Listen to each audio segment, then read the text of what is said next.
Prezadas irmãs, louvado seja nosso Senhor Jesus Cristo, para sempre seja louvado, e nossa Mãe Maria Santíssima. Neste 33º domingo do tempo comum, ano B, a liturgia nos convida a olhar para o futuro, para as últimas coisas. A primeira leitura é tirada do capítulo 12 de Daniel. É um trecho em que se fala da ressurreição, não só dos bons, mas também dos maus. Muitos dos que dormem no pó da terra despertarão, uns para a vida eterna, outros para a vergonha eterna, para a condenação eterna, para a infâmia eterna. Este é um trecho do Antigo Testamento, juntamente com outros trechos do segundo livro dos Macabeus, que fala de maneira bem clara sobre a fé na ressurreição dos mortos. Esta fé já era presente no tempo de Jesus. Os fariseus professavam a ressurreição, mas havia os saduceus que negavam a ressurreição. O que é ressurreição? É o contrário da morte. Na morte, a alma se separa do corpo. Na ressurreição, o que havia sido separado volta-se a unir. Não qualquer alma com qualquer corpo, a minha alma e o meu corpo, para formar uma única e mesma pessoa. Assim acontecerá no dia final. O meu corpo vai voltar a se unir à minha alma. Se a minha alma estiver no céu, gozando da visão de Deus face a face, o meu corpo vai se unir à alma para participar da sua alegria, da sua glória. Um corpo glorioso será um corpo brilhante, um corpo leve, capaz de se transportar com agilidade, um corpo que não sofrerá nem morrerá, um corpo como o de Jesus ressuscitado. Se a minha alma estiver no inferno, Deus me livre, meu corpo vai se unir à alma já condenada para participar da condenação da alma, dos sofrimentos da alma. Todos hão de ressuscitar, bons e maus. Os que tiverem sido sábios brilharão como o firmamento. Os que tiverem ensinado a muitos homens os caminhos da virtude brilharão como as estrelas por toda a eternidade. Este trecho é um grande elogio para os catequistas. Os que ensinam os outros um dia, como estrelas no céu brilharão. Esta glória o Senhor prometia e promete a quem guia o irmão. Quem ensina aos outros a justiça terá como prêmio não apenas a ressurreição, terá como prêmio brilhar como estrelas no firmamento. A segunda leitura, tirada da carta aos Hebreus, fala sobre a eficácia do sacrifício de Cristo.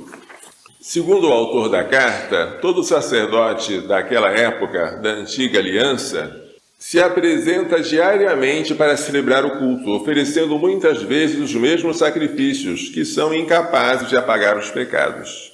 Como o sacerdote multiplica os sacrifícios, ele está demonstrando que os sacrifícios não são eficazes. Cristo, ao contrário, depois de ter oferecido um sacrifício único pelos pecados, sentou-se para sempre à direita de Deus.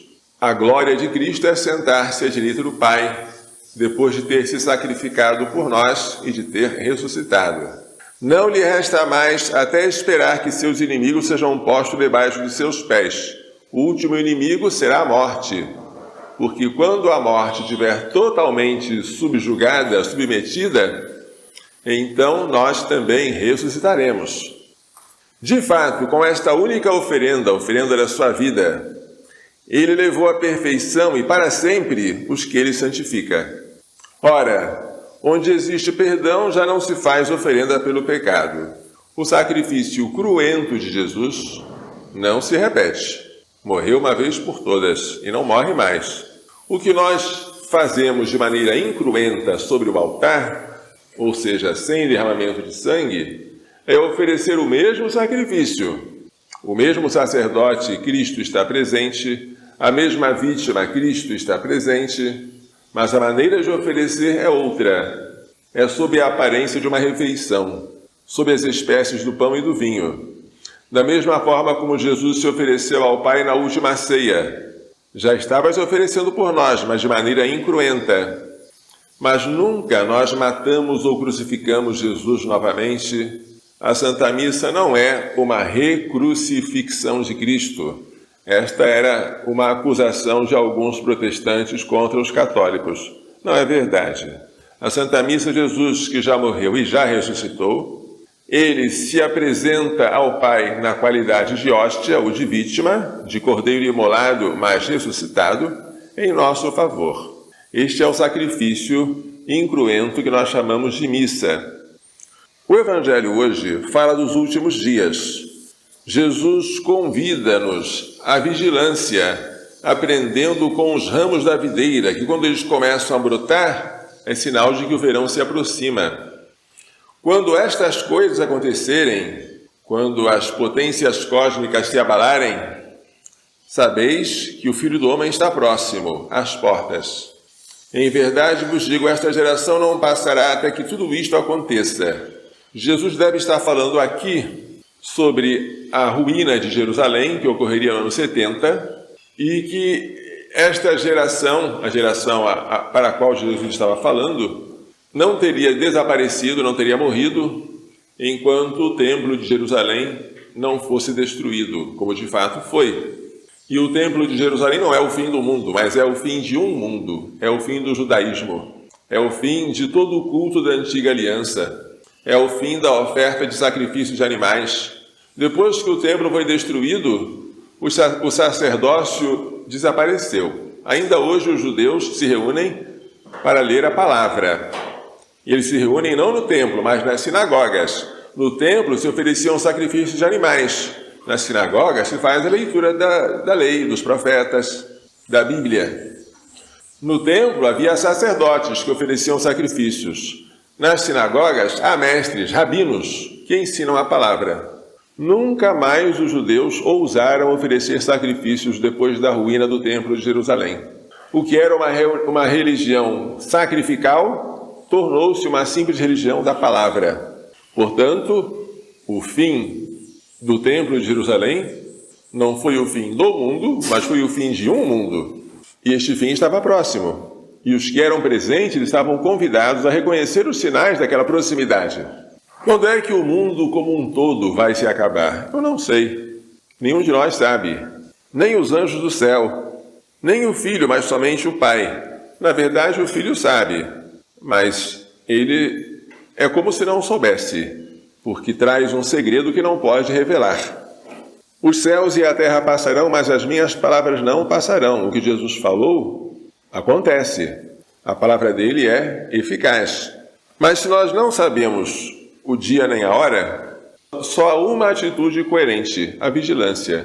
Ficarmos despertos, para que quando o Senhor vier, nos encontre preparados. Em vez de ficar fazendo cálculos sobre o fim do mundo, de fazer predições complicadas, devemos pensar numa única coisa. O fim só pega de surpresa quem não está preparado. Se você está preparado, nada demais que tenha vindo o fim. Conta-se que São Domingos Sábio, que era discípulo de São João Bosco, interrogado por São João Bosco, o que você faria se o mundo fosse acabar daqui a 5 minutos? Ao contrário dos seus colegas que disseram, eu ia procurar um padre para me confessar. Talvez não desse tempo, eu ia fazer um ato de contrição perfeita aqui mesmo. São Domingos Sábio, que era um garotinho, um rapaz, respondeu, eu continuaria brincando, porque era hora de brincar.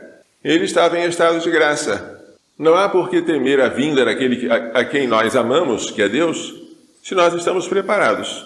Nós temeremos a vinda dele se estivermos em pecado e amando nossos pecados mais do que ele. Há um tempo para tudo. Há tempo para rezar na capela, para ir à Santa Missa, há um tempo para se divertir e para brincar. E todas as ocupações são santas. Se alguma coisa nos incomoda, vamos fazer as pazes com Deus no sacramento da reconciliação. Se temos fome ou sede, vamos nos alimentar com o corpo e o sangue de Cristo. Mas aquelas preocupações exageradas não são dos cristãos. são dos pagãos, são daqueles que não têm esperança, mas nós temos esperança. O mundo pode acabar, mas o meu corpo vai ressuscitar. E vai ressuscitar porque desde já ele se une ao corpo glorioso de Cristo, que se oferece sobre o altar. Não é isto que nós cantamos? E quando amanhecer, o dia eterno, a plena visão, ressurgiremos por crer nesta vida escondida no pão. Portanto, vigilância, cuidado, desejo imenso de agradar a Deus e depois disso, muita tranquilidade e confiança nele. São as lições que devemos tirar da liturgia de hoje. Que Maria Santíssima, esperança nossa, e seu castíssimo esposo São José nos façam entender e pôr em prática as lições desta liturgia. Louvado seja nosso Senhor Jesus Cristo. Para sempre seja louvado e nossa Mãe Maria Santíssima.